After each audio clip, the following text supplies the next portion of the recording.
quite an interesting one, this, because not very few Garrett wagons have survived in any size, so the fact that somebody's built a half two meeting wasn't very successful and didn't last. Something we don't see very much of. Brian Harris brought along his roller. Very few ends that here going round and say spoke flywheel, quite slow on the road, used mainly around the farms or by thrashing contractors. Very nice example there of a 4.5-inch barrel.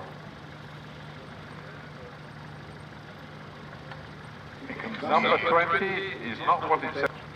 4.5-inch boat, yes, thank you very much. The Foden Overtight, easily the most successful of the Overtight wagons. Here, to my mind, is probably one of the finest of the models, a half-size. Now we've got another barrel agricultural, have we? Alfred Dodman. 4-inch. Yeah, 4-inch Dodman. We dog in the back as well.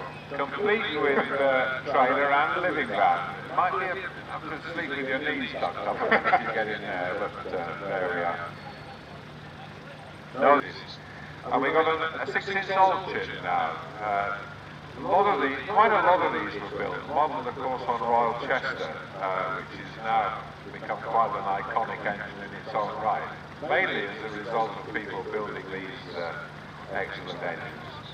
Little McLaren now, we just saw the 6-inch going round, and now we've got a 4-inch. 6-inch Garrett next. Compound. The Garrett tractor, of course, was a very, very popular tractor. Probably the most numerous of the 4-horse compound tractors in full size. There's a very nice model of the Garrett tractor.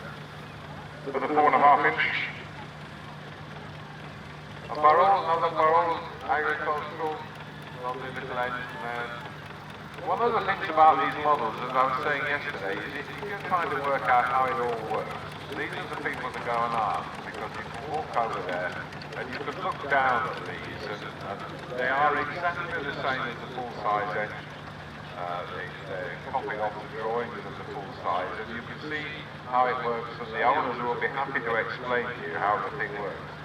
Another engine that hasn't survived in full size, the Durham and North Yorkshire in 4-inch, that very unusual pump arrangement behind the flywheel. So again, another one to look at, because there isn't one you can look at in full size. Nice 4-inch Foster. Number 25, 4-inch barrel, another barrel agricultural, very popular engine. Very handsome engine with that classic barrel chimney there, with the spark arrestor on the top.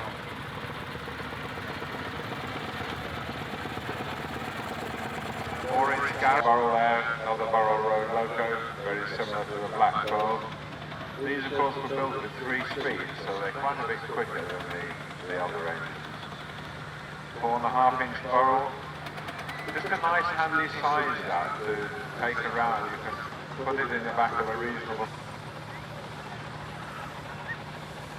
Lovely example now of a 4-inch Fowler ploughing engine coming around. A very early Fowler. These started in about 1870 as a successful, the classic Allen cylinder block with that dome on the top, and you can see the ploughing drum underneath, and also watch the driver when he's on, which is lovely to see. A little 3-inch Marshall there with the joy valve gear. I can see the nodding head with the joy valve gear over the motion plate. Joy valve gear was not sneaking past on the east side. Now we've got what? 2-inch barrel, is it? 3-inch barrel. Tiny little. Right, number 27 on the program. Miniature roller built as well. A little Foden Overtight there. In big wheel, as we call it, that's the 3rd speed. And the road haulage engines were fitted with this extra gear, so that when they were running often without a load, then they would be in 3rd speed and travelling at heady speeds of up to 15 or 20 miles an hour, which if you're on a traction engine at 20 miles an hour, believe you me, it feels like flying a 747. The impression of speed is considerable. The agriculturals, on the other hand, with just the 2 gears and unsprung, would paddle along steadily on the full-size engines at 3 or 4 miles an hour. A good walking pace. Now, I talked earlier about single-cylinder or single-cylinder engines as opposed to compounds. The idea behind that, of course, was that if you had a compound, you would use the same bucket of steam, for lack of a better expression. You'd use it twice. So if you use it twice, using the expansive properties of steam, you get twice the amount of work out of it, which means, of course, the engine is much more economical. So compounding caught on very quickly in the latter days of steam.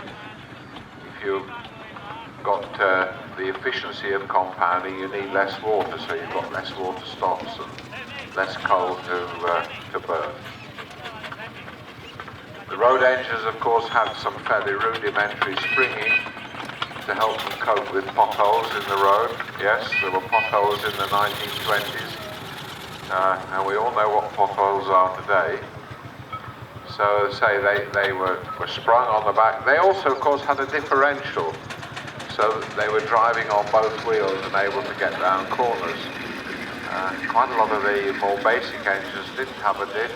Ploughing engines, for example, never had a diff and drive on both wheels, and that's why if you watch a ploughing engine turning tight corner in a field, you'll notice how the inside wheel will dig up the turf or disturb the soil, because that wheel has to spin a little bit to allow for going around the corner. So there's the 4-inch McLaren. He's trying to take the Roby wagon on the outside, but I don't think he's going to catch him.